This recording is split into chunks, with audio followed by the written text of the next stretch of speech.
You've done this risk assessment, you've talked about monitoring. What do you do with the risks once you've assessed them? Well, general principles tell us that there are actually 4 ways to treat a risk within your organization. The first is to avoid it entirely. The circumstances that cause the risk or the core threat are often done by a location or by a special circumstance that, if you can remove from the picture, actually removes the risk from the picture.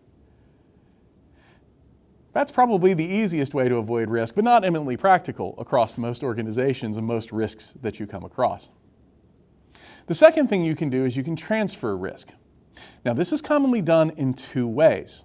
In the old school method, we would take out cybersecurity insurance. Insurance is a common risk transference setup. You do it for your house all of the time. We have homeowners insurance so that if my bathroom floods, I get the floor replaced. I'm transferring the risk of the flooding bathroom onto the insurance company. Similarly, cybersecurity insurance takes the costs of an event and moves them off to an insurance company. Unfortunately, not all risk can be transferred. Reputational risk is going to stick with you no matter what. A breach that occurs that you are responsible for is going to make the news, and there's no escaping that or transferring it away to an insurance company. Similarly, we look to third parties for transferring risk.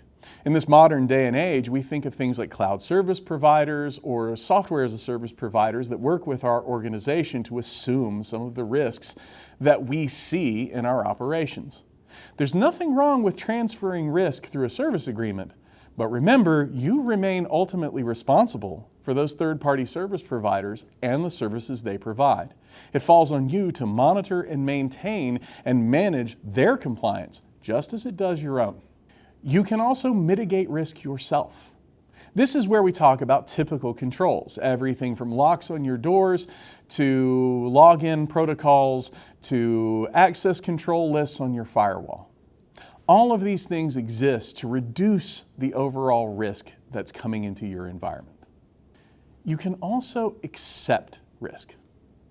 Now, key to risk acceptance is there's no such thing as a fully mitigated risk. You can never remove all of the possibility of a risk occurring. At some point, you must accept a risk. Make sure that you, as a company principal, are accepting risks that you can live with. And remember, acceptance of risk falls on the company officership and the board of directors. At the end of the day, those are the individuals in an organization who are empowered to do risk acceptance.